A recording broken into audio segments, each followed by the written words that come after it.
Hey everyone, it's Zach with Palantir Research. Busy week news for Palantir with wins on multiple deals and other announcements, with analysts reacting to the Army contract extensions and Palantir being a $50 stock.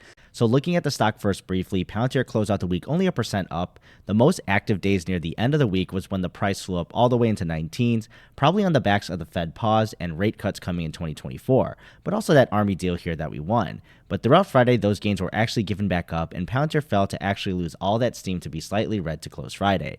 But we'll see what happens next week late in December. Now, news-wise, earlier in the week, Barron's released an article regarding Canada's big pension fully selling out of that Palantir position. This is pretty typical from these news agencies to get clicks where they can put that big pension name exit in the headline, but in reality, it was a pretty small position for the Public Sector Pension Investment Board, or PSP, which they are big at over $200 billion in assets. However, their Palantir position was only 111,000 shares, so tiny in the grand scheme of things here. And I also took the liberty to check out the institutional selling at the time of the video, which showed institutions appear to be net buyers still when it comes to active positions, with over 117 million shares increased versus 41 million shares decreased, with those already having active positions. Then Palantir gets a new deal with Plascred, which is in the plastic upcycling sector and considered an international commercial deal with them out in Canada. They're focusing on Palantir to refine their supply chain logistics for their plastic waste feedstock and optimizing their operations. Palantir's footprint in the environment is nice to see that they can flexibly work across industries, and Palantir also is big in oil and gas for energy. So having this kind of deal showing they can help track and optimize while reducing waste in the world is nice, even if their go-to oil business is actually a net contributor to more plastics in the world. And we've gotten an update to short interest on Palantir shares for up to the end of November. And at the time, there's 121 million shares short, which was a decrease actually in overall number of shares short. And that's in relation to the float, and this percentage currently stands at 6.5%. So no sign of a short squeeze, but the decrease of 17% is at least noteworthy to point out. What's more important to me is to follow this metric and see if this trend continues, because a decreasing short interest, even if backwards looking, can show investors are positioned in closing out or opening short positions, which can lead to motivated buying if covering for any reason. Then we get another international commercial deal with UniCredit announced for 5 more years. So that's a long time here. This cool part is that they've already been working together since 2018. So with this new deal here, and if they do it to the end, that would be a 10-year partnership. And that's longer than actually many marriages. But with the main priority here, it's still driving efficiencies for the bank across Europe. And a nice nugget in the announcement is that they actually said that they got a 4-fold increase, that they had an increase of customer redemptions for their protection products through better targeting. This can mean that Palantir can just parse the data so well for them and operationalize it that the heavy lifting of identifying these folks really becomes that much easier and boosts their success rate. And then Palantir's reseller PVM got a gold tier recognition as an authorization for them in the US government channel partner program.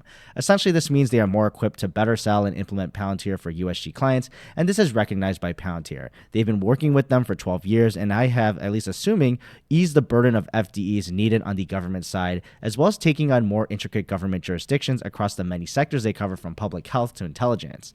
And then we get a Bloomberg article on the struggles of Palantir and Anduril as well in Europe's military government business. The most interesting point is that they showed there's over $1 million that has been paid to Palantir for their part in Ukraine, but that's from the US government side. So we know these donated services have not yielded revenue for the company yet, at least in regards to Ukraine, but at least they accurately point out other deals coming out of this partnership with targeting, war crimes, and reconstruction here. So we're still in the wait and see mode of what this actually gets for them, but the whole article lines out, even with the geopolitical uncertainty, especially in Central Europe, it has been a struggle with getting Palantir and Anduril in those markets against local vendors, even if they're lower performing. And then politically as well, this can be seen with trying to wean off the US dependence and getting away from working in our interests. So this will take more years to actually play out here. So what Palantir can do is just keep ensuring that their US strategy continues to thrive. And then the biggest news of the week, I'd say Palantir won an extension to their Vantage platform contract for an additional $115 million for 1 more year. So the original contract of $458 million has already played out and all options have been utilized. So the plan to transition through this phase, but it seems that the Army needs more time to actually do this, so Palantir essentially got this extension to buy them more time. And no, this is not an increase, nor is a decrease in revenue for Palantir. That 458 divided by 4 ends up being around $115 million per year, so this extension just keeps the status quo.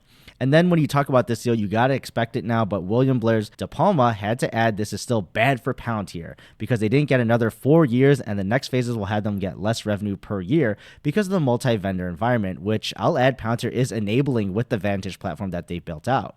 But he sees the Army also weaning off Palantir because they did their job in actually building this platform that allows this. So with De Palma confirming he wanted the exact same contract again replayed after that extension, he can cope with being right, I guess, in his mind. Now, closing out with Mariana Perez Mora's statements with the Army contract extension, she reiterated her buy rating of $21 per share, so no change there, and said the one-year extension was actually unexpected. Now, similar to my thoughts also, the extension is in line with the annualized rate of the original contract, not more, not less. Either way, they still say Palantir is remaining in a strong position for data-centric operational strategy for all their customers. They are still bullish on the overall strategy for AIP capabilities and standing behind the commercial aspect and the go-to-market strategy for Palantir that seems to be working. But Palantir continues to share its product demos, posting on the AI mining process, allowing customers to automate and figure out points of their business operations that can actually be improved with automation. So it's a 37-minute demo, so it's pretty long, so check that out on your own time. It's on the Palantir developers channel. And then their latest blog post too on their recommendation for the US government is in regards to AI policy and the frameworks and allowing the country to leverage the technology responsibly. It's a quick read here, so check that out too when you have a chance. And Palantir being a $50 stock. Specifically, which ones you still believe in? You have been bullish on Palantir, and it has had an incredible year-to-date run. Well, thank you for remembering that. This is a tough business. It's very nice to hit one out of the park every now and then. I still am bullish on that one. I think that company is still getting started. The problem with it is not that people don't understand it, which is what everybody reports. They simply can't wrap their mind around AI. Consumers don't get it yet. That, to me, smells like opportunity. I think it's a $50 stock a few years from now. I swear I just saw a bird fly past your head, if that's a live picture. Keith, lovely to see you once again. Thanks so much. So if you know Keith Fitzgerald, he has been a Palantir bull here. He went on to Fox Business and did his Friday interview. Now, when asked about tech in general and the names he likes, he's not into Intel, but still behind NVIDIA and the whole AI movement. And he said, Palantir is a $50 stock to him. Now, there's no time frame here, and we know market cap wise, especially with today's fundamentals, that would be very, very expensive there. However, if we see certain growth, right, it's possible. But either way, it's so crazy to see this kind of price target out here being said by someone. Now, it's not an official price target too, I would like to say. However, when asked about Palantir, he thinks the main issue is not people understanding Palantir itself as a company, which I still think is actually an issue, but I think it's more of just not understanding the potential of artificial intelligence and how it can actually compound into other industries, which Palantir can be a part of and scale throughout. So there's a lot of opportunity here, and I think Keith also sees that, but we'll have to see how it actually manifests out in the stock price. Saying $50 is pretty bold, but either way, I think Palantir has a bright future. But lots of exciting news and deals throughout the week. Thanks for watching, and I'll see you in the next video.